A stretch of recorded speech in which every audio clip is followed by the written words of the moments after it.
This episode of TechPod is brought to you by Thwack. This year's Thwack Camp is over, but all the sessions are now available on demand.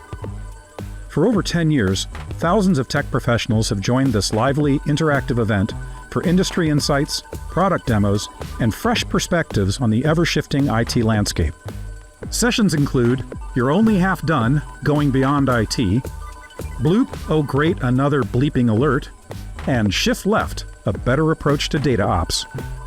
Check them all out at thwack.solarwinds.com.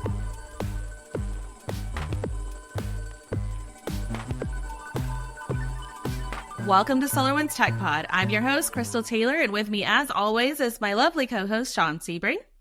Today on TechPod, we're going to explore a topic I'm very passionate about, your soft skills or non-technical skills or interpersonal skills, however you want to phrase them.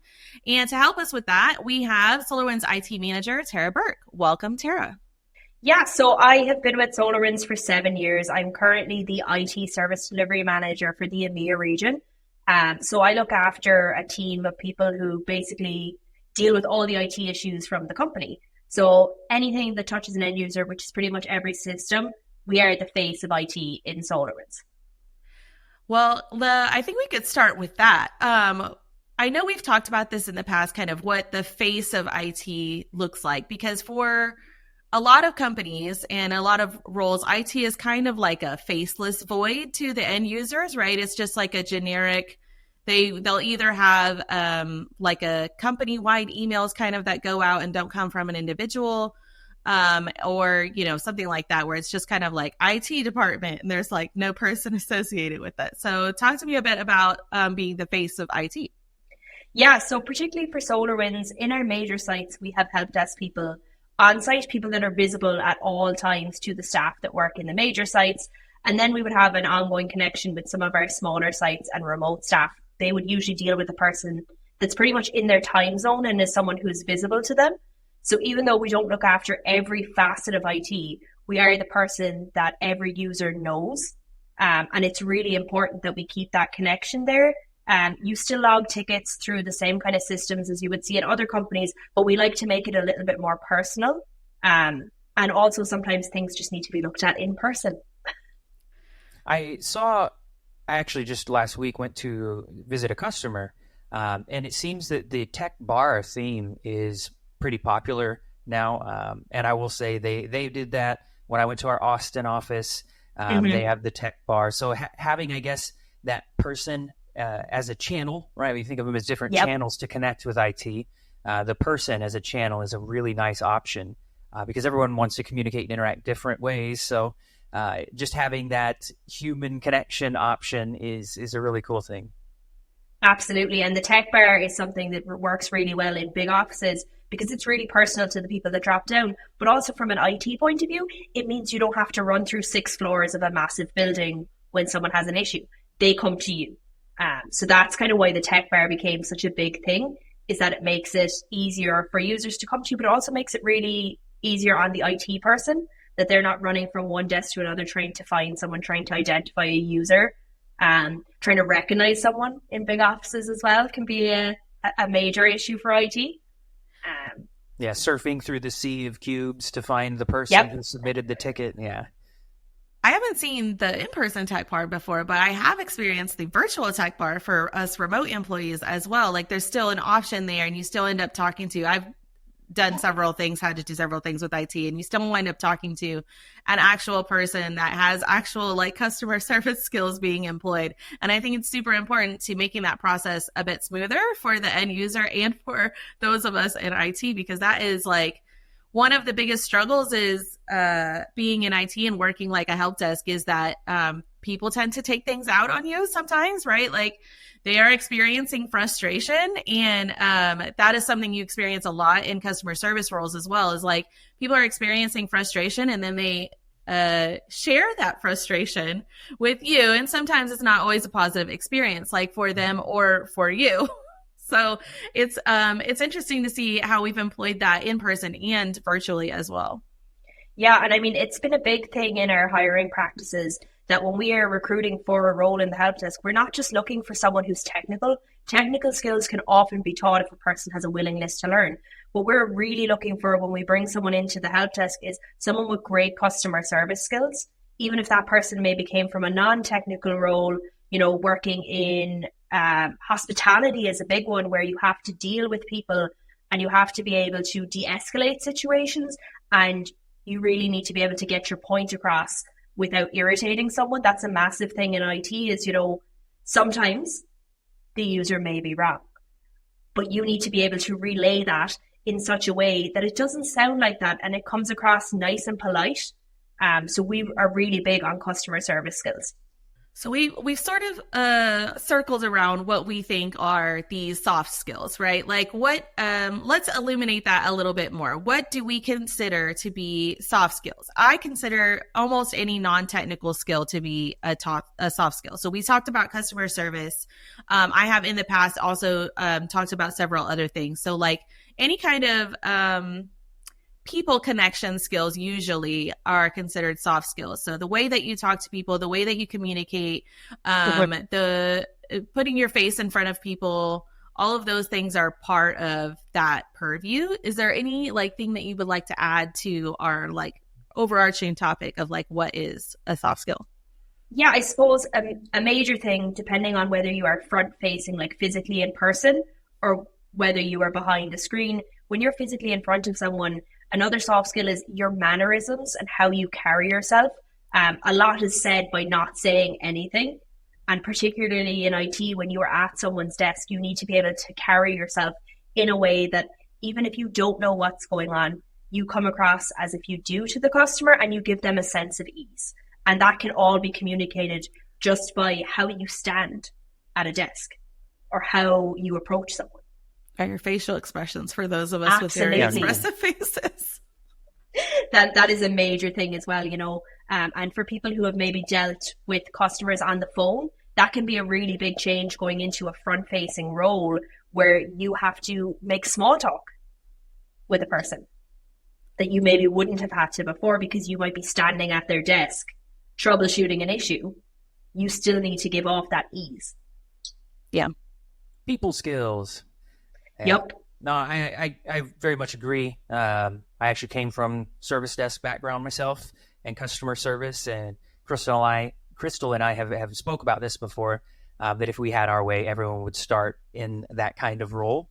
Just learn what it's like to be on the other side of the abuse, so to speak, just so you learn an appreciation for what the other person has to go through when you ring them asking for help, and it teaches such essential skills, the patience, the de-escalation, and those skills are transferable to any role, in my opinion. So again, that's why Chrystal and I think agree on that it's such a necessary skill set, and it's very humbling to be on that side of things. And also, you learn more about the company than people realize. Just getting to see others' personalities or how they handle situations, right? Instead of it just being day-to-day work. For you, it's your day-to-day work, but for them, this is a potentially really frustrating issue. So you get to see different sides of the organization than the people who typically are doing business, so to speak. Yeah, it's somewhere where you really build relationships, and I suppose that's what allows your soft skills to work better for people. You're building a relationship with the person, whether it's via chat, whether it's over the phone, whether it's in person. You're creating that one-to-one relationship, which even when you then have to relay bad news or something doesn't work or it doesn't go according to plan, they trust in you because you've built that relationship, even if it's just over one conversation. Yeah, I think, so Sean kind of hinted around it that we've talked about this in the past. And one of the reasons why I think it's so important to work on these soft skills, and I don't care what you do in IT or any other role in your life, having a job previously that you can fall back on for those interpersonal skills, right? Like that either you worked in the food service industry or you worked on help desk or you worked, I don't know, like retail. Retail's a big one, right? Hospitality, you mentioned, right? Like, it doesn't matter where you got the experience from. Having that experience working with other people and dealing with conflict resolution on some scale, even if it's a very small scale, like, you worked at Geek Squad at Best Buy or whatever, like some small scale of having to deal with that interpersonal conflict resolution is like hugely important to your career, right? Like you can have the best technical skills in the world, but if no one wants to work with you, you're not going to progress very well. Like you're just not going to elevate yourself. You're going to be in that individual contributor role forever. And if that's where you want to stay, great, good. I'm not saying there's anything wrong with it, but if you ever wanted to move up or you wanted to move to a different type of role, having those interpersonal skills can really make a huge difference in your career. I can attest to that. Yeah, absolutely. Like, I mean, you really have to learn how to talk to different kind of people, and that's where the likes of retail and stuff gives really good experience, because you never know what's coming at you. You never know what kind of person, what their, you know, communication style is. And when you have that kind of experience, you can both tailor your communication style to each individual person, and that allows you to, you know, work, I suppose, on their level. And that's really important for any role you're in. You know, is being able to change how you communicate to match the person, and then, you know, then maybe tailoring it a little bit to you. And that's when you're working in a team, that's when you're working for leadership, when you're working, you know, in customer service role for someone else. That's really important. You know, what's a cool thing I like about those skills. I have a passion for helping my friends in my circle find jobs. I help them with their resumes. Since I am a people person, I pride myself in being good at interviewing. And so when people come and ask for help and tips with interviewing, I say, think of yourself as the customer service provider, and the person interviewing you is actually your customer. Because if you change your mindset and just think of using those same skills in an interview, you're acting, like you said here, with confidence. You're approaching them with the assumption of you have the knowledge, the correct answer. You're speaking with politeness, right? So taking that skill set, it's a really versatile skill set. And obviously it goes in many different areas, but I think interviewing is one of my favorite places that I advise people, hey, use your soft skills here, pretend you're on a phone call. Yeah, because you're really looking for that flow of conversation. I know when I interview people, and I do it a lot, like, yes, you want to get the answers to the questions you're asking, but sometimes they don't have the answer. But if they can continue the conversation, if they can, you know, go ahead with the flow and don't act as if they're completely thrown by it, that shows great resilience. Yeah. And mentally, hopefully, if they're a nervous interviewer, it changes the perspective a bit. Yes. To say, you know, just pretend that you're on a customer service call and you're answering someone's question. Yeah. Well, while we're on the topic of interviewing, you had mentioned earlier that non-technical skills are part of the onboarding process. So talk to me a little bit about how that is included in our onboarding process. Yeah, I suppose from an IT point of view, when we are onboarding someone, we want to make sure that they're, you know, up and running with the technology that we give them. However, you know, just sending someone a load of slides, making them watch a video, it's not exactly useful. So when we onboard someone, we are talking them through the things that they actually need to do. How to change their password, how to get logged into stuff, how to get up and running. And oftentimes we are letting them lead the conversation because they may have had a list of things that they need. You know, maybe they want to have their screen set up in a certain way. And based off that information, then we're kind of tailoring how we do the setup for them. We don't have a particular script. We have a list of things that we need to get done. But that maybe doesn't follow the same route with every person, because some people are much more technical, some people are not. Some people have worked on the operating system that they're using now. Some people have never used the operating system. So rather than keeping everything robotic and keeping it in a script, we are tailoring everything we do to the individual person and dealing with them on that level. Now, that sounds like it would be much more time consuming. Yes. So it absolutely is.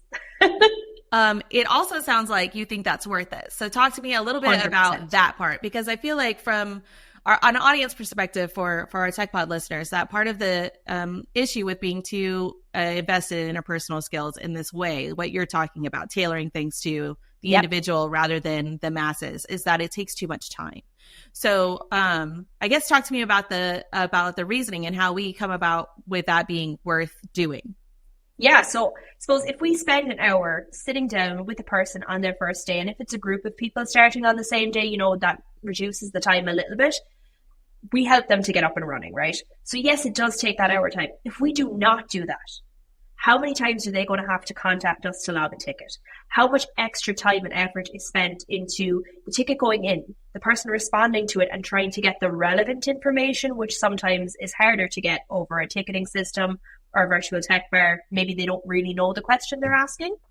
And that gives a bad experience. And then you're reaching out to the person again and going back and going back. Whereas if you get that interpersonal, kind of talk on the first day, let people ask their questions that they have, you're not then spending that time going back over something with the user again. So it's really important that you get that done and that people are up and running, because otherwise, when you start in a new job and you need to come back and talk to the IT person 10 times a day, that's a really bad experience. But also from the IT side, it's taking up so much more time than if I had just sat down for an hour, answered all your questions, and got you set up and ready to go. Short-term investment versus long-term investment. Absolutely. It's teaching people how to self-serve. That's something we do on the onboarding, because if I can show you where to find the information, if I can show you, you might not need this now, but you might need this in a couple of hours when you're trying to do something. This is where you get the information for this. That then saves time in the long run of people having to come back and reach back out to the help desk for something they needed. If I can show you where you can find that information, you can self-serve a lot of the time. I want to come back to something you said, and it's a specific soft skill in my mind, but I want to hear your thoughts, Tara. You'd said they might not know what question they're asking. And I think that an incredibly crucial soft skill is almost like detective work, right? With being able to deduce what's really the issue. Trying to ask your questions in order to get them to be able to ask their real question or find out what's really the crux of an issue. So, I don't really have a label for that skill, but I think we may all know what I'm talking about. Probing questions. Yeah. There you go. So in IT, probing questions are a huge thing, because a lot of time someone will say to me, I'm locked out. That is the whole information you get. So the first thing I need to deduce is, what system are you talking about? Can you tell me what screen you're on? Can you tell me what you can see? That's often something that we use to just, in IT, is like, you may not be able to tell me exactly what you're trying to do, but you can describe to me what you're seeing. And from that, I can often deduce what system you're in, whether it's your machine, whether it's a browser window, whether it's a particular application, And when you work somewhere long enough, sometimes they can describe the colors on a certain application because they can't remember the name of it, and you can pick it up from there. Because with the way things have gone, and with single sign-on, and with, the way the security is changing, people often don't know what they are using because they're using things so seamlessly these days. I would have someone come to me and they might say, I can't get into my account.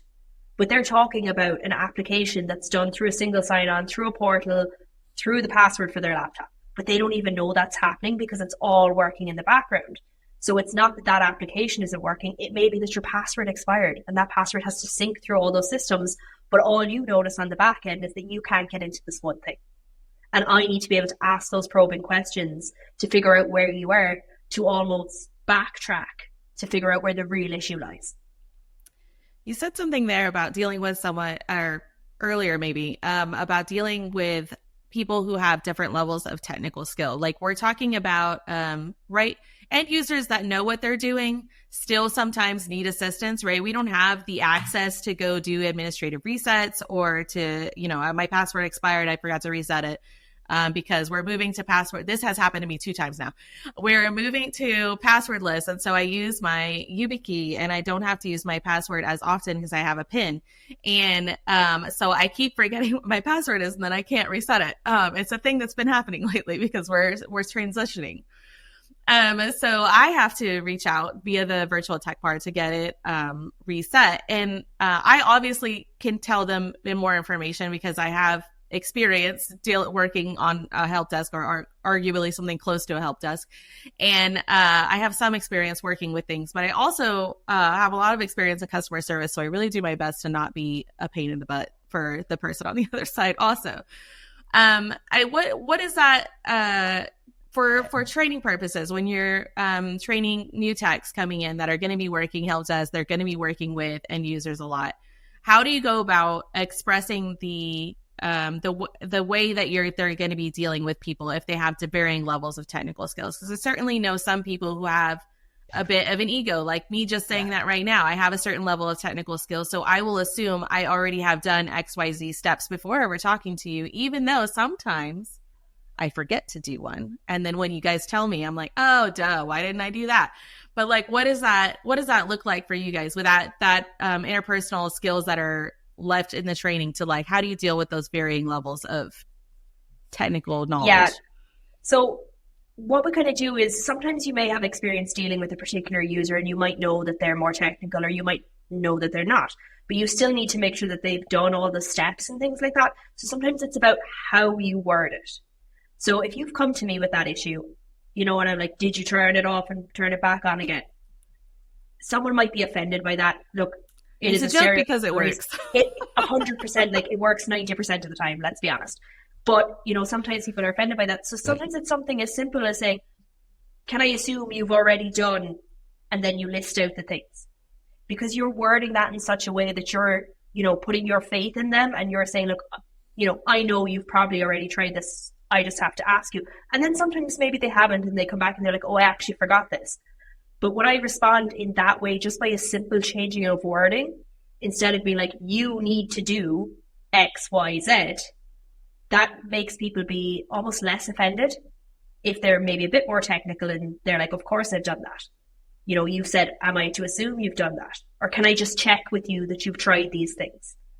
Very simple, subtle changes in language make a huge difference to how someone reacts to you. I think ego is a key word there, Chrystal. Yeah.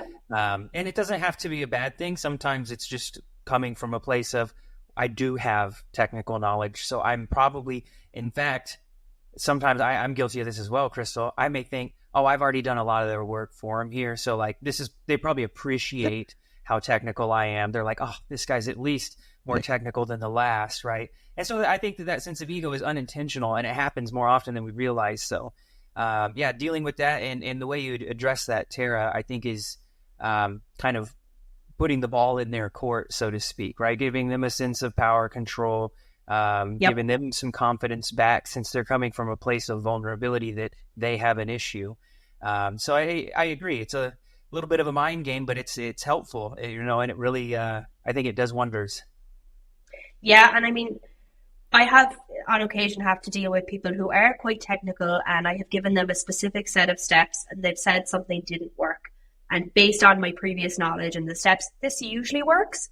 So sometimes I have to find a way to say, oh, that's unusual that that's not working for you now. Would you mind sending me a picture of when you do this part? And then they'll do it. And then I'm able to deduce from that, okay, they didn't actually follow the steps. There is a particular thing with the lockout method where you have to click on a box, type a /, then click on another box before you put in the password. And when I put instructions in that simple way, I need you to do it in that order. And when it's not in person, sometimes it doesn't get done, but I don't want to say, hey, you clearly didn't do what I asked you to do. So then I'm saying, look, would you mind sending me on that so I can just see what's going on there? And then I can see from that screenshot that, you know, maybe there's a step that they haven't taken. I say, oh, looks like you may have forgotten to do this. Instead of going back and saying, you didn't do. Yeah. You know, it's about the language you use there. It's a big thing. You may have missed the step. Yes. I think that's really, I'm over here kind of chuckling to myself because following instructions is like arguably the first thing we learn how to do in like any kind of schooling or anything, and somehow always is an issue forever and ever.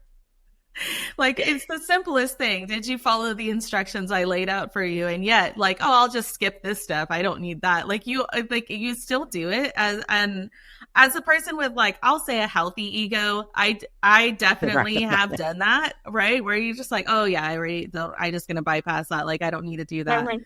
And sometimes that is the problem. So like, listening to you talk about how you have to deal with that, I was like, it never fails. We used to use a particular brand of headsets, maybe 5 or 6 years ago, that had this black base. And sometimes the USB would malfunction on them. It was a known issue.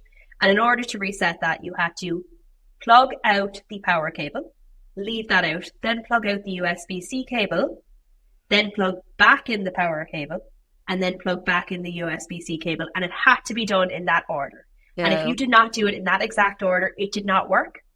And you would tell people that, and I think sometimes that they would just be like, yeah, I plugged out the power, I plugged out the USB, and now I plugged it back in, and it's not working. And I had to find a way to, particularly during the pandemic when people started bringing these guys home and I wasn't able to go over to their desk and do it, I had to communicate to them that like, oh, would you mind doing that again? And sometimes I would not communicate the steps all in one go. I would say, can you do this? And wait for them to respond. Then can you do this? Wait for them to respond. Then can you do this? Because that way I knew that it was happening in the exact order. And it was such a weird thing. It was just this one weird thing. And sometimes you put all those 4 steps together and they think that I'm just, messing completely. Like, yeah, she's telling me to plug this out and plug it back in a specific order. And classic era mansplaining how to unplug a headset. That's exactly it. And it does sound like that because it sounds so ridiculous. And I know the first time I did it, I tried to do it in another order and it didn't work. And then I was like, oh, I better go back and read the article again now. And it did have to be done that way. So rather than then having that conversation with someone, I just would send one step at a time. And that way I knew that they were taking those exact steps. Because if it was me who had tried it, I had found it on Google, I did it, I didn't follow the instructions, and it didn't work. And then I went back and I read the instructions, and it worked. I have a similar use case or story from when I was doing video game support. And yeah, turning it into kind of just changing the tone of the whole situation really helps. Like you said, I think sending one instruction at a time and making it a dialogue where you sent one step, they've confirmed the one step. Then you send the second step. But one of the things that I had tried is, there's 2 ways I approached it, is let them know it's ridiculous up front so that they're already aware that the fact that it seems ridiculous, it is, right? And so now they're on board with, okay, let me engage these 4 silly steps in this order. But the other way for me was I made it really silly. So it was about a deleted character. And in order to get the character back with its original name, you had to do something to kind of free up the name, basically. So long story short is I said, okay, now this is going to be really weird because they wouldn't do it in the right order. I said, I need you to go make a character and name it Banana Peels, which is absolutely ridiculous. But they're like thrown off by that, so they're now engaged in, okay, this isn't going to make any sense. Let me just follow these instructions. So it was just a distractor to get them on board with the steps I'm trying to communicate instead of assuming they know what I want them to do. So love that. Banana Peels. I love that. Yeah. We talked earlier about, I think like at the top, you talked about how sometimes during the interview process that the non-technical skills are almost more important to highlight because the technical skills can be more easily taught. I want to dive into that a little bit because I know that there are also resources out there for learning non-technical skills. So if you're listening to this and you're thinking this actually sounds like a good idea, I should work on these skills, and I do think you should. I don't care how much experience you have. I do think you should continue to work on them. I have a friend who practices interviewing whether or not they're going to look for a new job anytime soon, several times a year. Like they just keep brush up on the skill. Like I just need to keep working on it in case I ever need it. And I think the same thing is true with any of these non-technical skills, right? You should work on them. Just because I worked in retail a million years ago doesn't mean that I still remember all of the ways, right? Like sometimes my ego gets in the way. Sometimes something else happens where I'm like, oh, you're frustrated, right? I mean, you may forget to use those skills because you're having a bad day. So like, I think you should continue to work on those skills. Since I worked here, I took a writing course, a communications writing course for writing better emails. And I took a communications course for writing better blogs because I do that. So I think that it's important to note that you can learn these things, but often the way that you go about learning these things is working with another person. So you still need to have some level of like willingness to ask for assistance. I need someone to do a mock interview with me. I need someone to show me how your sales calls go. Like salespeople are generally well-versed in using customer service skills, yes. Right? They're trying to get something out of the other person on the end of the line. So like they're generally much better versed at using those skills than someone in IT would be normally, right? Like they don't use them as often maybe, or like you're a sysadmin, so you don't interact with people, you're not front facing. Like definitely there are people around you or at your company that could help you, even if it's just by observing them. So what do you guys recommend to people for continuing to like work on and explore expanding their interpersonal skills? Well, for me, I would look at if there's anything available locally. So depending on where you are located, a lot of, countries and stuff like that have like chambers of commerce or business groups that often offer soft skill workshops and in person in your location. Because with the changing face of the environment, some people may work in a location where nobody else from their company works there. And an in-person workshop is not something that you can then do. But for your soft skills, sometimes you do need that in-person touch. So there are other facets available to find, they may not all be working in IT. They may all be working in different kind of companies, but you can get enrolled in these workshops in person. And I know that like in a previous life, I used to do a lot of these, and we would engage people by showing them how soft skills don't work. So you, rather than telling them, this is what you should do, we do a little demo where you sit back to back and someone changes their body language. The person is told they cross their arms, they make a face, and they continue to say the sentence, but you can't see them. The person on the other side then has to relay, that sentence sounded different even though they said the same thing. And then we would talk about how your body language, how your facial language affects what you say, even if you say the same thing. So there are lots of places globally that offer those kind of workshops where you can go in and just see how things work and discuss it with other people as well. I think it's really important. Like, you can work on your soft skills on your own, but you really need other people, like you said. So they don't have to be the people you work with. They don't have to be the company you work with. They can be, their Toastmasters groups in different company or different countries and stuff like that, where you can practice a lot of these things. And also sometimes meet new people. Yeah. I mean, to that argument, they could be not in the field at all, right? Like they could be in some other field. They can be family members, right? Like my mom has worked retail for forever. And oftentimes she is my best person to bounce things off of because she doesn't understand tech stuff like at all. So if I can't, like, legitimately, she has no idea. She called me on Christmas when she got a new iPad to explain to her how to get her Wi-Fi password. She is like, no clue. And she's not even that old. So like, she doesn't really have an excuse. That's why I tell her all the time. You don't even have an excuse. But what she's really not technical at all. And so what is wonderful is that whenever I am trying to figure out a way to express something, if I can say it in a way that she can grasp the core concept, then I know that anyone else will get it, right? If you have a small amount of technical skills, then you know that you'll get it, because I have to do public speaking. So if I can say something in a way that anyone in the audience will be able to understand it, for me, that's a win. So maybe it doesn't have to be necessarily a workshop, and it doesn't have to cost you money either. There are lots of like free courses out there. The communications course I talked about was a free online course for written communication because I was trying to improve that. But like, there are options out there. You just have to look around a bit. One of my ways that I engage in my soft skills now is, and actually I'm curious for your thoughts if this even counts as soft skills, because I think it's a spectrum, right? When we first talk about soft skills, we kind of assume we're talking about the niceties of just a call from, customer support to an end user. But I think soft skills, as we mentioned, I bring them into interviews and things of that nature. I think they continue far past, and they actually evolve into, I would almost say close to politics in the workplace, right? You have to have soft skills when you want to engage with peers, to have difficult conversation, and that's still soft skills. One of the things that I do is I constantly find mentors, and just so we can talk about, hey, I had to have this really weird discussion with this person. I was stepping on their toes a little bit, but I had to in order to get this done. How could I have gone about that better, right? And to me, a little bit of that is still soft skills. Because I'm thinking of ways that I could better communicate, that I could better interact with people. And so, again, to me, mentors is one way I approach it, which, Chrystal, I think was your question. But to me, that's still soft skills. It's just kind of like the next gen of soft skills, right? Not just your basics of, hey, how are you? Let me fix your problem. But like taking it even further and recognizing that you're not going to be the best if you don't keep honing your skills. And finding a mentor also addresses the ego problem.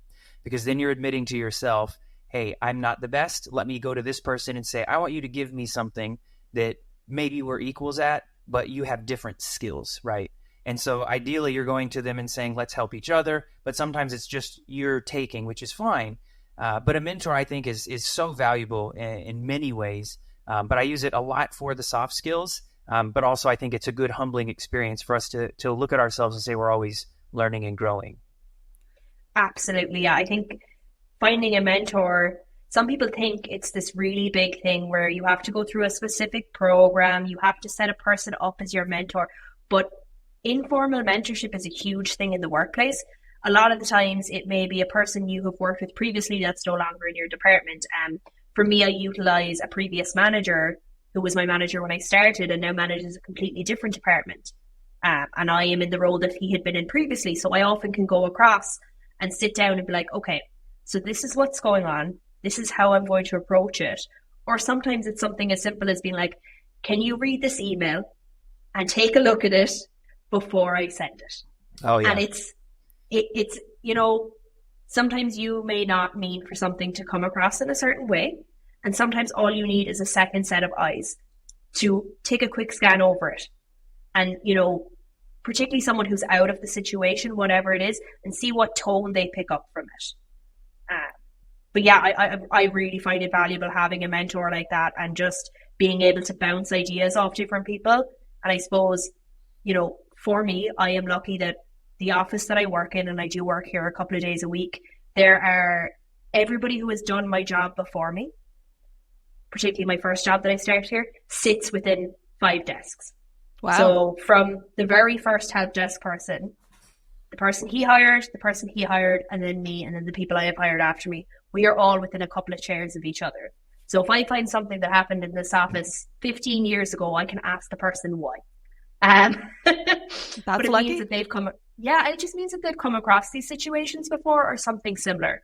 Nothing is ever new. Things are cyclical. So I can have those conversations in an informal way and just be like, what did you do when you had to do this? How did you approach this? And then maybe they did it a terrible way. They're like, don't do this. Or maybe, that works as well. Share your learning experiences. I think I really love this conversation about informal and formal mentorship. I think it's really important. But I wanted to explore a little bit something that Sean said was that basically we've explored the positive ends of this, but there are also like the other side of it, right? I think it still is a non-technical or a soft skill, right? You still need to learn how to say no. You need to learn how to negotiate on your own behalf. Like these are not necessarily skills that are just all positive, but they are skills that are necessary, right? We talked about conflict resolution, right? That's a thing that you should work on. Problem solving is a thing that you should work on all the time. And part of that is just learning how to ask the right questions, like we talked about earlier, but also like being able and willing to like say no or to stand up for yourself when you need to, or for someone else when they need it, right? Like if you're a manager or anything like that, you need to work on those skills, or you need to be able to stand up for your team. You need to be able to stand up for yourself, right? Like we didn't do it this way because some of that also is presenting bad news. Like stuff happens. This world is not perfect. Everything doesn't go the way we want it to. You just referenced maybe someone did something and they were like, don't do it this way, right? In the future. But like part of a role, especially if you're in management or higher, is like being able to translate that bad news to the higher ups. Or if you can't get budget for something, I've got to translate that bad news to my team. Like there are a lot of those skills that I think are less highlighted, but are no less important as part of this like larger conversation of non-technical skills. It's all interpersonal communication, really. Absolutely. Yeah, for me, so when I came into IT seven years ago, I didn't have a formal technical background. And I'm also one of very little women in IT. So at the start, I really didn't know how to say no or how to advocate for myself, because I always felt like I needed to prove myself, to do better, to ensure that I could, lift the monitors the same as the man who was in the job before me and things like that. I really felt like I needed to prove myself. And after, some self-reflection and some coaching and stuff, I realized that I didn't have to say yes to everything, and I needed to be able to advocate for myself. And that at the end of the day, people would often accept that answer if it's communicated in a correct way. I didn't need to be saying no to everyone for no reason, but I did need to be able to say, okay, maybe not now, You know, that's also an acceptable answer. And sometimes no is a full sentence. Yes. I like that. Sometimes no is a full sentence. Yeah. You know, sometimes you don't need to explain the reasons why you can't do something, but it is nice when you can, and when you can communicate, and when you can justify this is why. People are a lot more understanding.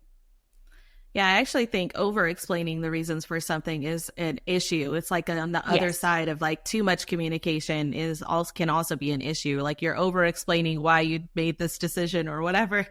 It can cause more questions that leads to more problems. So finding that balance, I think, is important. Yeah, and just being able to say as well, you know, maybe I don't have the answer for you right now, and that's something that you can, you know, in technical jobs you can really struggle with because you are often the person that finds the solution. Sometimes you can't. And it is okay to say, look, we can't resolve this right now, but I will get back to you. And then keeping those lines of communication open. So be it that you have to escalate to another team, you have to go to a vendor, you have to start researching something. The main thing is that you get the person up and running so that they can continue their day-to-day job. And then you keep those lines of communication open. And you just say, look, you know, it can't be solved right now, but I will continue to try and fix this for you. I guess on that note, this is a good segue. Sometimes a no, a really mean and angry no, I'm just kidding, but sometimes a no turns into an escalation. It's not always because of a no. It could be because of something else you said, which is we can't find the answer, and that's just not satisfactory for someone. Either way, an escalation. What tips do you have for folks from the soft skills side of things, Tara, for de-escalation? Yeah, I suppose if something gets escalated, the main thing that I would say is that before you give an answer or before you dig into it more, do your research. So if it's being escalated, look back at how it happened, why it happened, because sometimes something is escalated because a person is frustrated. And if you go back and you look at the start of, be it the conversation, the ticket, the interpersonal conversation, sometimes you need to think about if you were in the user side, how you would also be frustrated. And then think about what you would like to be done for you. Because sometimes it is as simple as saying, look, I understand, and this is why we can't do it this way, or this is why we can't get a new computer to you right now, or this is why this is not working. But also relaying that you understand why they are frustrated, and that if you were in their situation, you would also be frustrated. You know, showing that empathy and showing that relation to someone, you know, it can often be appreciated that they're saying, okay, look, I totally get that you can't fix it for me now. And you're saying that you would also be frustrated by that. So I know that you're continuing to advocate for me. And sometimes that it is that. Yeah, so do some research through a lens of empathy. I think absolutely. empathy is a massive way to relate to somebody. It shows you're on their side. It shows you're in it together. And I think that does worlds because, as you kind of mentioned, most of the time the escalation is because of someone's emotional factor, not because of something technical or unresolvable. Yeah, it's creating and keeping up those connections, those personal connections with people, right? Like you are also a person and not a robot. This would also be frustrating for me to experience. I think that's huge for people relating to you, right? Going back to our original, like not being a faceless void, like IT not being a faceless void, being able to express empathy and like situational awareness and those kinds of things. Like, I get it. This sucks. I wouldn't want to be in this situation either. And I'm sorry that I can't help you.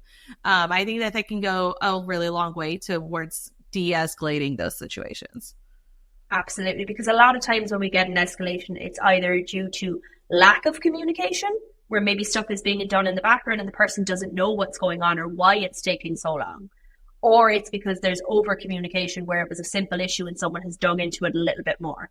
So looking at that and trying to figure out, okay, do we just need someone else to look at this with fresh eyes and resolve it? Or is there nothing we can do? And do we just need to make a better, do we just need to communicate to the end user differently and explain to them, look, this is what's actually been going on, even though you might think nothing's been happening.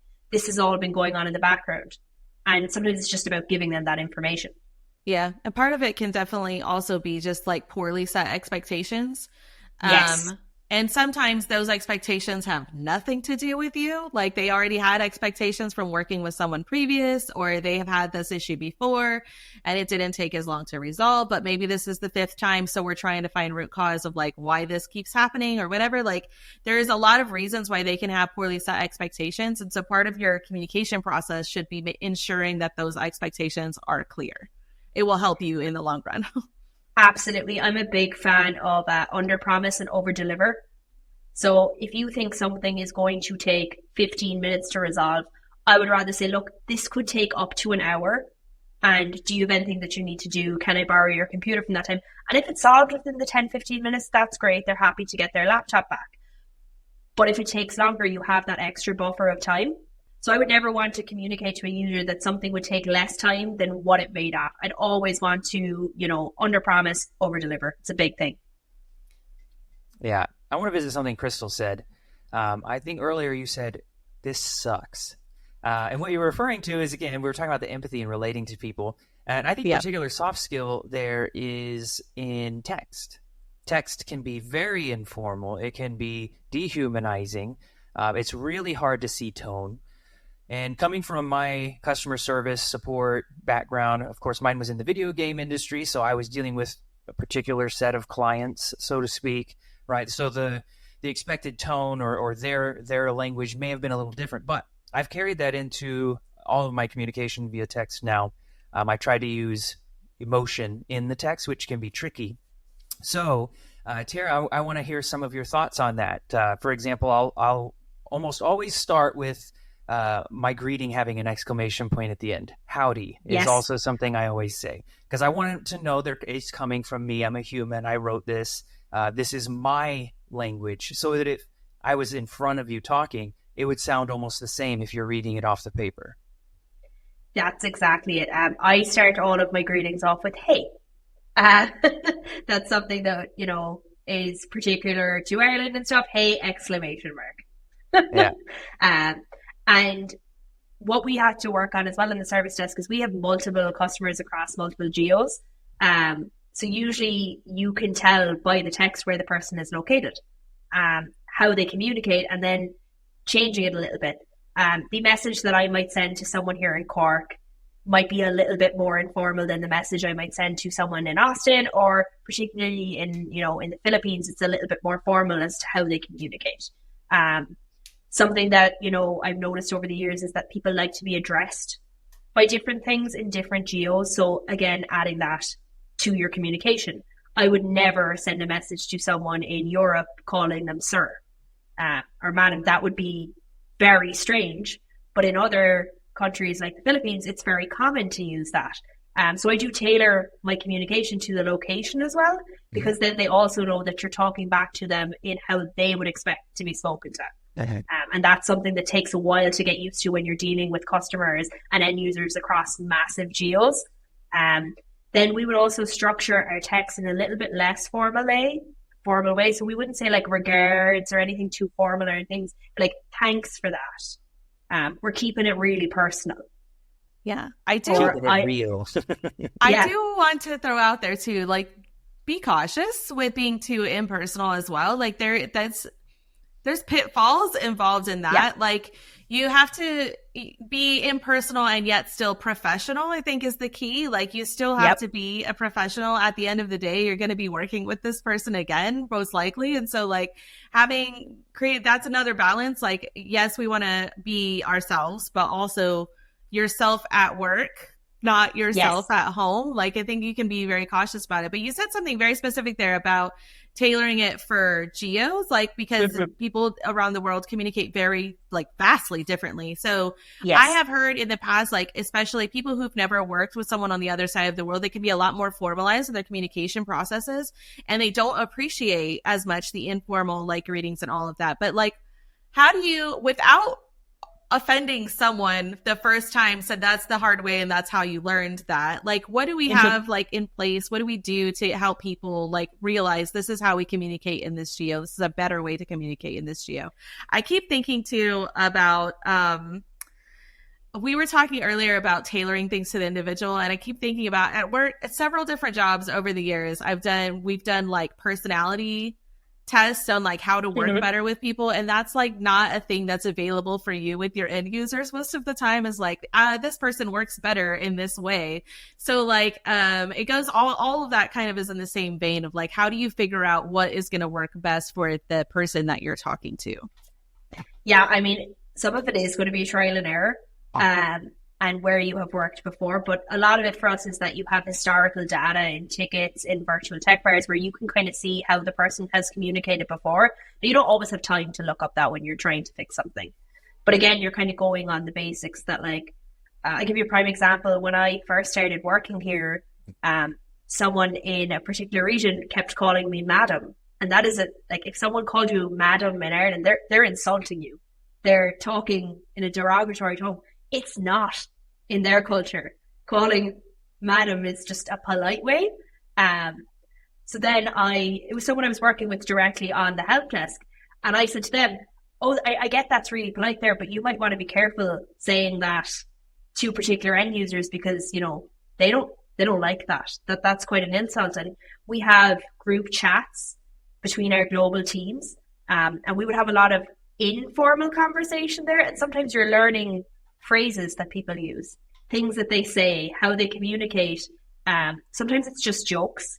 You know, does that joke go over well? Sometimes it's a case of people might put something in a ticket and someone will send it in and be like, what does this really mean?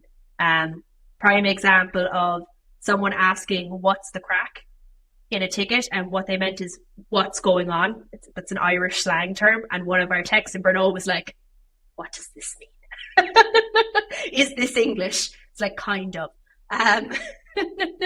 So we would often have those informal conversations between the team, and we also have like global meetings and stuff where we don't just talk about work, we talk to each other, and you kind of learn how different people in different regions communicate informally. And that allows you then to take that to the end users as well. And then sometimes if you really get the opportunity visiting other sites, you know, not every company gets that, not everyone gets that, but when you can actually visit other regions in person, you really get a great sense of how they work. And that for me has been super helpful. Let's go back to something Chrystal brought up earlier, where she has been struggling lately with her password woes because she's had too seamless of an experience with the YubiKey, right? And it does create some confusion. I can sympathize there, empathize even, because it's easy to forget when you never use it anymore. Point is, that was a big change for us, right? And so even as slightly technical people, it was impactful. So Tara, I want to hear your thoughts on addressing big changes like that, especially when we're talking about communication to the masses. Yeah, so I suppose normally when these kind of changes take place within any company, there's usually one global communication that goes out to every end user. And as I'm sure you all know, putting yourself in the end user thing, do you always read those company-wide emails? No. And that happens, and we have to then work with that. There's no point in just assuming that's going to work. So what we like to do is we also send them, and we also maybe put them out globally in some of our Teams channels. But what we like to do then is take a local approach to that. So particularly in, you know, an office where there is a help desk technician or a remote area that deal with a particular help desk technician, what we like to do is get them to send a follow-up email to their offices that they deal with. It can be something as simple as resending the email. It can be a reply saying, hey guys, have you all seen this? Just want to give you the heads up. And we will often do it both in email and in Teams. Some people prefer the Teams communication in the channels. We have site-specific teams. Some people prefer to read through emails. But what we find is when it comes from someone that you have dealt with and that you may need them to fix your computer the next day, you're more likely to read an email from a person whose name you recognize rather than a simple email like IT notices or IT operations. So we're tailoring that communication style to the end users to make sure that they get that information. And then, you know, in some of the big offices, sometimes we print things out and put them on a wall. Sometimes we stick them by the coffee machine. To bring that up. Yep. I read that every time I get coffee. It's the Teams conference room coming to you soon. I can't remember the exact phrasing, but it works. It works. I'm standing there waiting for coffee anyway. Exactly.